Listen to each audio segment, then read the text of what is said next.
Assalamualaikum. Hello, children.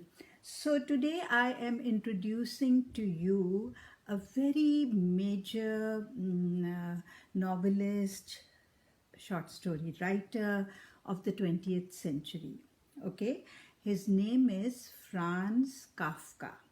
Now, Kafka was born in Prague and he died in Austria in 1924. He was born in, I think, 1883 and died in 1924. And one of his stories, his novel, Metamorphosis, is very, very famous. Now, this book, My First Kafka, has been written for children, for you, this one, okay? And I'm going to read to you. So this is like a retelling of the story Metamorphosis, and I'm going to read to you. And look at this picture carefully over here. You see this? A big bug, something like a dung beetle or maybe a cockroach. Okay, now keep that in mind. Part 1. Gregor Samsa always had bad dreams. That was his name. Samsa, Gregor Samsa. One morning he awoke to find he had become a giant bug. He raised his head and saw it was no dream.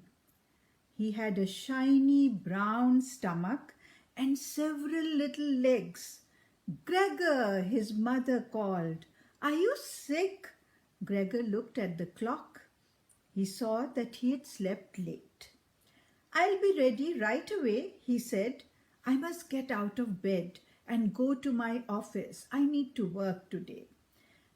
You see, Gregor was a traveling salesman, okay? Gregor tried to leave his bed. It was harder than he thought to move all his small legs at once. If he moved one, all the others wanted to move as well. The doorbell rang. Gregor got so excited that he threw himself on the floor with a large bang. Remember, he was a giant bug. "Something has fallen in there," said the manager. Nobody else said anything. Gregor listened. His sister sat at the door and cried. "Gregor," said his father, "the manager is here." "What is the matter?" the manager said. "I demand to know. I thought you were so calm and now you are in a weird mood. Open the door now." "I'm opening the door," said Gregor. "Don't give my parents a hard time. I will go to the office right away." He moved against a chest of drawers so that he could unlock the door. Outside the door, everybody was quite puzzled. "Did you understand a single word?" said the manager. "That sounded like an animal's voice." "Ooh, perhaps he is very ill," said Gregor's mother. "You must go to the doctor," said his sister. Gregor realized that nobody understood him. He fell against the door and turned the key with his mouth. Gregor leaned out so only half his body could be seen. His sister looked at their parents. His mother looked at his father. The manager looked at him. "Now," said Gregor, "I'll get dressed right away. I know I'm in a fix, but I will work hard to get out of it." Then he lost his balance and tripped over his many legs. His manager ran out the front door without turning around. Let me show you. There's the manager. He's terrified, isn't he? Then his father picked up a cane and swatted at him. Gregor tried to say he was sorry, but he couldn't say a thing. Between blows, Gregor wriggled back to his room. Part 2. Gregor woke up in the evening. He smelled something to eat. By the door sat a bowl of sweet milk. Pieces of bread floated inside. Gregor almost laughed with joy. His sister knew that milk was his favorite drink. Surely she had left it for him, but he could not drink it. Gregor no longer liked milk. He crept back to the middle of the room. In the morning, Gregor's sister opened the door to his bedroom. She looked inside eagerly. She slammed the door in surprise, but then tiptoed in and took out the milk. She brought him fresh vegetables, rotten vegetables, bones from the meal last night, some moldy cheese, a slice of dry bread, and a slice of bread and butter. She left very quickly. Gregor's small legs buzzed. The time for eating had come. He ate the cheese, the moldy vegetables, and the bones. The fresh food didn't taste good. He couldn't bear the smell. Gregor's sister brought him food every day while everyone else was asleep. She cleaned up after him too. During the day, Gregor crawled back and forth along the walls and the ceiling. He especially liked hanging from the ceiling. It was easier to breathe up there. But when his sister came in, Gregor always hid under the couch. Gregor's parents were happy about his sister's work, but they never visited him. One day, his mother decided to help. Gregor's mother and sister moved around the furniture in his bedroom. Gregor scuttled outside and hung himself in the hall. Then they left the room and his mother glanced at Gregor. "Gregor," she cried. She fell onto the couch and lay there. Gregor's sister heard a bell. Their father was home. "Mother fainted," said Gregor's sister. "Gregor is out of his room." "I expected that," said the father.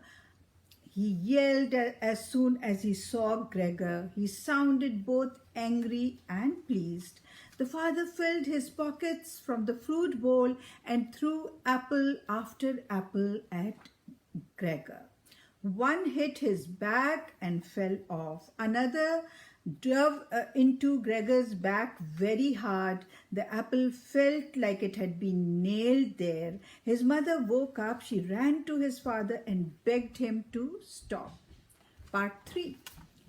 3 strange men with long beards moved in with Gregor's family. Let me show you these 3 men. Okay. They ate supper at the table while Gregor's family ate in the kitchen. One night after supper, Gregor's sister went into her room to play the violin. "Do you like the music?" asked Gregor's father. "She can stop playing."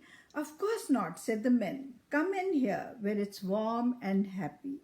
The father carried the music stand and, Gregor's sister carried the violin. The men listened to her play. The father and mother stood behind her and watched. Even Gregor stuck his head into the room. The men started to talk again. Gregor hoped she would never stop playing. It was beautiful. The sister grew tired. She put the violin down and stopped playing. "Mr. Samsa," said the men. Without any word, they pointed their fingers. Gregor's father told them to leave the room. "Most certainly," said the bearded men. "We are moving out." See that? They had seen Gregor and they were obviously terrified. Gregor lay still. He was very hungry. "If only he understood us," said the father. "If only he understood us," said the mother.